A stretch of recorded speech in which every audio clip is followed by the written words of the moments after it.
1913 में सबसे पहला जो मिला था रविन्द्रनाथ टैगोर को लिटरेचर, और सीवी रमन को मिला था नोबेल पुरस्कार फिजिक्स के क्षेत्र में 1930 में। हरगोविंद खुराना को मिला था मेडिसन का शांति पुरस्कार जो 5वां कैटेगरी है। ये किन्हें मिला है तो निहोन हिदोको को मिला है। हेलो फ्रेंड्स, हमारे चैनल में आपका स्वागत है। तो आज की इस वीडियो में हम नोबेल प्राइज विजेताओं के बारे में हम पढ़ेंगे जो किसी भी कॉम्पिटिटिव एग्जाम के लिए है। नोबेल प्राइज की हिस्ट्री के बारे में थोड़ा जानेंगे। इसके बाद इस बार किन किन लोगों को नोबेल प्राइज की घोषणा हुई है इनके बारे में पढ़ेंगे, और इससे पहले नोबेल पुरस्कार किसे दिया गया था इसके बारे में भी पढ़ेंगे। ये किसकी याद में दिया जाता है, सारी चीज़ें इस वीडियो में कवर होंगी, तो आप वीडियो में एंड तक ज़रूर बने रहिए। तो चलिए वीडियो को हम शुरू करते हैं। ये किसी भी एग्ज़ाम के लिए बहुत ही इम्पोर्टेंट है। इसके बाद हम देखते हैं पहले ये नोबेल पुरस्कार अल्फ्रेड नोबेल की याद में दिया जाता है। इसकी स्थापना 1901 में हुई थी। नोबेल पुरस्कार के विजेताओं की घोषणा अक्टूबर माह में की जाती है, और 10 दिसंबर को अल्फ्रेड की पुण्यतिथि पर यह 10 दिसंबर को दिया जाता है। तो अभी नोबेल पुरस्कार की सिर्फ घोषणा हुई है, 10 दिसंबर 2024 को यह दिया जाएगा। 1901 से 1968 तक नोबेल प्राइज में 5 क्षेत्र में दिया जाता था। नोबेल प्राइज भौतिकी, चिकित्सा, रसायन विज्ञान, शांति और साहित्य, 5 क्षेत्रों में नोबेल पुरस्कार दिया जाता था। लेकिन 1968 के बाद अब यह 6 क्षेत्रों में दिया जाता है। ये आपको याद रखना है, यह 6 क्षेत्रों में दिया जाता है। अर्थशास्त्र भी इसमें जुड़ गया है, और अर्थशास्त्र में पहला नोबेल पुरस्कार 1969 में दिया गया था। तो अर्थशास्त्र कब जुड़ा है, 1968 में जुड़ा है, जिसमें कि बैंक ऑफ स्वीडन द्वारा शुरू किया गया था। पहले 5 क्षेत्रों में दिया जाता था नोबेल प्राइज, लेकिन 1968 में अर्थशास्त्र को भी शामिल किया गया, और इसमें अर्थशास्त्र में सबसे पहला नोबेल पुरस्कार दिया गया था 1969 में। ये आपको याद रखना है। तो अब कितने क्षेत्रों में दिया जाता है, वह 6 क्षेत्रों में दिया जाता है। इसका एक पॉइंट बहुत ही इम्पोर्टेंट है जो हम आगे की वीडियो में हम बात करेंगे। पहले यहाँ पर इसके थोड़ा बेसिक के बारे में देखते हैं। अधिकतम 3 लोगों को सम्मानित किया जा सकता है इससे पुरस्कार को, और मरणोपरांत ये पुरस्कार नहीं दिया जाएगा। जैसे कि किसी की मृत्यु हो जाती है, उसके बाद मरने के बाद उसे पुरस्कार नहीं दिया जाएगा, इससे पहले ही दिया जाएगा। अब तक केवल 2 लोगों को मरणोपरांत पुरस्कार दिए जा चुके हैं, और ये घोषणा हुई थी 1974 में। 1974 में यह घोषणा की गई थी कि मरणोपरांत पुरस्कार नहीं दिया जाएगा। अब तक केवल 2 पुरस्कार दिए गए हैं मरणोपरांत। पहला पुरस्कार दिया गया था कार्ल फ्रेड को, जो मरणोपरांत 1931 में मिला था, और दूसरी बार पुरस्कार दिया गया था हैमरशोल्ड को, जो 1961 में दिया गया था। तो मरणोपरांत किन किन लोगों को पुरस्कार मिला था, तो वह 2 लोगों को मिला था, हैमरशोल्ड और कार्ल फ्रेड। ये आपको याद रखना बहुत ही इम्पोर्टेंट है। इसके बाद हम देखते हैं आगे जो अल्फ्रेड नोबेल के बारे में थोड़ा जानते हैं, क्योंकि ये बहुत इम्पॉर्टेंट है। इनका जन्म 1833 ईस्वी में हुआ था स्वीडन के स्टॉकहोम में। ये स्वीडन है, और स्वीडन की राजधानी स्टॉकहोम में हुआ था। 9 वर्ष के थे तब वह अपने परिवार के साथ रूस चले गए थे। अल्फ्रेड नोबेल एक अविवाहित स्वीडन वैज्ञानिक और रासायनिक इंजीनियर थे। इन्होंने 1867 में डायनामाइट की आविष्कार किया था, और इनकी मृत्यु 10 दिसंबर 1896 में हुई थी। तो ये आपको याद रखना है, डायनामाइट की खोज किसने की थी, वह अल्फ्रेड नोबेल ने की थी, और इन्हीं की याद पर दिया जाता है नोबेल प्राइज। ये आपको याद रखना है। इसके बाद हम देखते हैं पुरस्कार के बारे में थोड़ी। मृत्यु के बाद भी पता चला क्योंकि उन्होंने एक वसीयत छोड़ी थी, जिनमें उन्होंने अपनी संपत्ति समाज को देने का आदेश दिया। अपनी वसीयत में उन्होंने आदेश दिया था कि सबसे योग्य व्यक्ति, चाहे वह स्कैंडिनेवियाई हो, स्कैंडिनेवियाई मतलब स्कैंडिनेवियाई देश होते हैं, वह 4 आते हैं इसके अंदर, नॉर्वे, स्वीडन, फिनलैंड और डेनमार्क। तो ये चाहे स्कैंडिनेवियाई से हो या फिर अन्य हो, इन सभी को नोबेल पुरस्कार मिलना चाहिए जो इस क्षेत्र में काम करेंगे। तो इनकी वसीयत के आधार पर अल्फ्रेड नोबेल की याद में दिया जाता है। अब देखते हैं पहला नोबेल पुरस्कार किसे मिला है जो अभी 2024 में नाम की घोषणा हुई है? तो ये फिजियोलॉजी मेडिसिन में मिला है। ये किससे संबंधित है? तो चिकित्सा से संबंधित है और ये मिला है विक्टर एब्रोस और गैरी रोकुन ने। इन 2 लोगों को पुरस्कार मिला है, 2 लोगों को, विक्टर एब्रोस और गैरी रोकुन। क्यों मिला है? क्योंकि इन्होंने माइक्रो आरएनए की खोज की और पोस्ट ट्रांसक्रिप्शनल जीव विनिमय में इनकी भूमिका के लिए मिला है। तो इन्होंने माइक्रो आरएनए की खोज की, इसलिए इन्हें मिला है। तो पहला यहाँ पर मिला है चिकित्सा के क्षेत्र में। इसके बाद देखते हैं अगला है भौतिकी के क्षेत्र में। भौतिकी के क्षेत्र में भी 2 लोगों को मिला है, जॉन जे हॉपफील्ड और जेफरी हिटन। क्यों मिला है? क्योंकि इन्होंने कृत्रिम तंत्रिका नेटवर्क के साथ मशीन लर्निंग को सक्षम करने वाली मूलभूत खोजों और आविष्कारों के लिए इन्हें दिया गया है ये नोबेल पुरस्कार, जो भी 10 दिसंबर में दिया जाएगा। तो ये किन लोगों को मिला? हॉपफील्ड और जेफरी ई हिंटन, 2 लोगों को यहाँ पर भी मिला। यह भौतिकी के क्षेत्र में हो गया। इसके बाद तीसरा हमारा है रासायनिक के क्षेत्र में।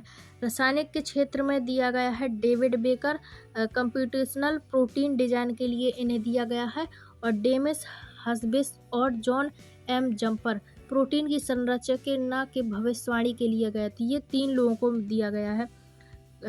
पहला है प्रोटीन की डिजाइन करने के लिए दिया गया है डेविड बेकर को, और ये डेविस हस्बिस को दिया गया है, और जॉन एम जम्पर को दिया गया प्रोटीन संरचना भविष्यवाणी के लिए। इसके बाद चौथा पुरस्कार है हमारा साहित्य में। साहित्य में मिला है हांगकांग की एक लेडी है, हांगकांग की, जो दक्षिण कोरिया के रहने वाली हैं। इन्होंने ऐतिहासिक आघातों का सामना करने वाली मानव जीवन की नाजुकता को उजागर करने वाली उनकी गहन काव्यात्मक गद्य के लिए ये दिया गया, ये साहित्य में दिया गया। तो यहाँ से हमारे 4 कैटेगरी हो गए और इनके हमने नाम भी देख लिए। इसके बाद हम आगे देखते हैं। आगे है नोबेल का शांति पुरस्कार, जो 5वां कैटेगरी है। ये किन्हें मिला है? तो निहोन हिदोको को मिला है। ये जापान के संगठन है से संबंधित है, तो उन्हें मिला, जापानी संगठन को मिला। इन्होंने परमाणु हथियार से मुक्त दुनिया को प्राप्त करने और के प्रयासों के गवाहों के माध्यम से यह प्रदर्शित करने के लिए कि परमाणु हथियारों का फिर कभी उपयोग नहीं किया जाना चाहिए, क्योंकि परमाणु का उपयोग जिस क्षेत्र में हो जाता है तो बहुत कठिनाई का सामना होता है। तो जैसे कि जापान में आपको पता होगा कि पहला जो परमाणु बम गिरा था वह हिरोशिमा में गिरा था, हिरोशिमा में, और जो दूसरा परमाणु बम गिरा था वह नागासाकी में गिरा था। हिरोशिमा में लिटिल बॉय और यहाँ पर नागासाकी में फैट मैन, 2 परमाणु बम गिराए गए थे। इसके बाद से ही इन्होंने नोबेल में शांति का पुरस्कार स्थापित करने के लिए इन्होंने शांति का नोबेल पुरस्कार इन्हें दिया जाएगा। निहोन हिदोको, ये जापान के संगठन से संबंधित हैं, ये आपको याद रखना है। 5वीं कैटेगरी हमारी हो गई। इसके बाद 6वीं कैटेगरी अर्थशास्त्र में दिया जाता है।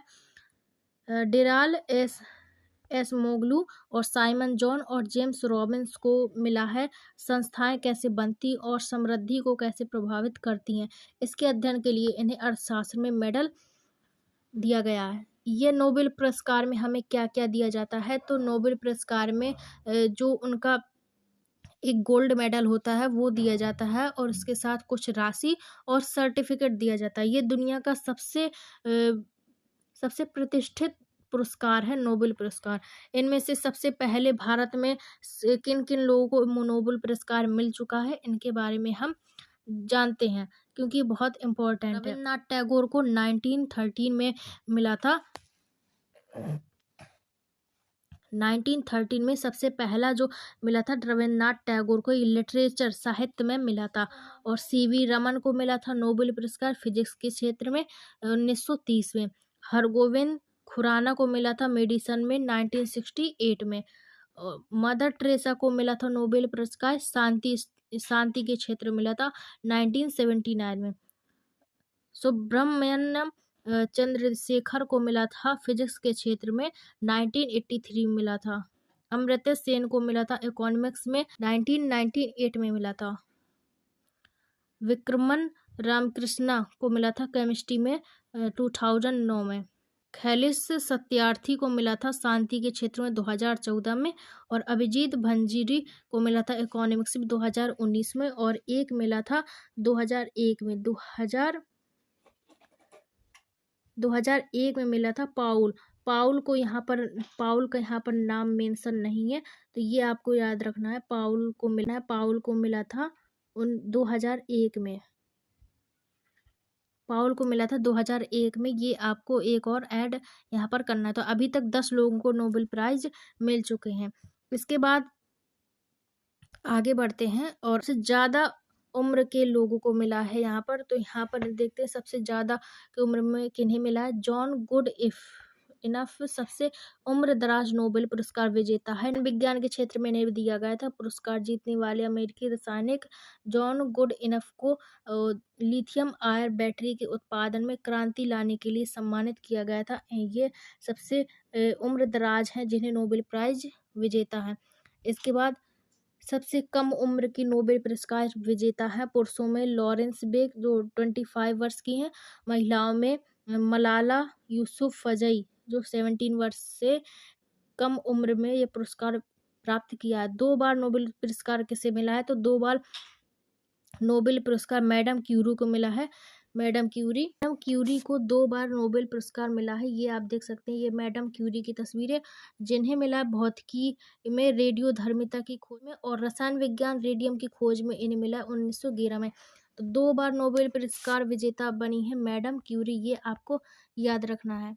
इसके बाद देखते हैं लिनस पॉलिंग को मिला है रसायन विज्ञान में रासायनिक बंधों से संबंधित 1954 में, और शांति में मिला है 1962 में। इन्हें भी 2 बार पुरस्कार मिला है। रेड क्रॉस की अंतर्राष्ट्रीय समिति को 3 बार नोबेल पुरस्कार शांति पुरस्कार से सम्मानित किया गया है। इन्हें 1917 में, 1944 में, 1963 में इन्हें 3 बार सम्मानित किया गया है। इसके आगे हम देखें तो एक इम्पॉर्टेंट पॉइंट की हमने बात की थी, तो यहाँ पर हम देखते हैं ये यूरोप का नक्शा है इस तरीके से। तो यूरोप में हमें यह देखने वाली बात है कि जो नॉर्वे है, नॉर्वे में एक नोबेल पुरस्कार दिया जाता है शांति के क्षेत्र में, नोबेल पुरस्कार दिया जाता है शांति के क्षेत्र में। और यहाँ पर स्वीडन में दिए जाते हैं 5 प्रकार के नोबेल पुरस्कार। तो 5 प्रकार के नोबेल पुरस्कार जिसमें कि अर्थशास्त्र, साहित्य, भौतिकी, रसायन, इन 5 क्षेत्र में स्टॉकहोम से दिया जाता है। स्वीडन की राजधानी स्टॉकहोम से दिया जाता है। और एक जो ऐसा क्षेत्र शांति का जो नॉर्वे से दिया जाता है। तो आगे यदि अगली बार क्वेश्चन पूछा जाएगा कि नोबेल शांति पुरस्कार कहाँ से प्रदान किया जाता है, तो इसका आंसर स्टॉकहोम नहीं होगा, बल्कि इसका आंसर ओस्लो होगा। ओस्लो के हॉल से यह पुरस्कार दिया जाता है, ओस्लो सिटी से। नॉर्वे की राजधानी है ओस्लो, तो ओस्लो सिटी से यह पुरस्कार दिया जाता है शांति का नोबेल पुरस्कार। तो ये आपको याद रखना बहुत ही इम्पोर्टेंट बात है यहाँ पर। तो यहाँ पर हमने देखा कितने क्षेत्रों में दिया जाता है और किसकी याद में दिया जाता है, तो अल्फ्रेड नोबेल की याद में दिया जाता है। और यहाँ पर अर्थशास्त्र जो जुड़ा था 1969 में, इसे पहला नोबेल पुरस्कार दिया गया था अर्थशास्त्र में। तो अल्फ्रेड नोबेल जो सबसे प्रतिष्ठित पद है, और इस तरीके से अल्फ्रेड नोबेल सबसे प्रतिष्ठित पुरस्कार है। इस तरीके से ये पुरस्कार दिया जाता है।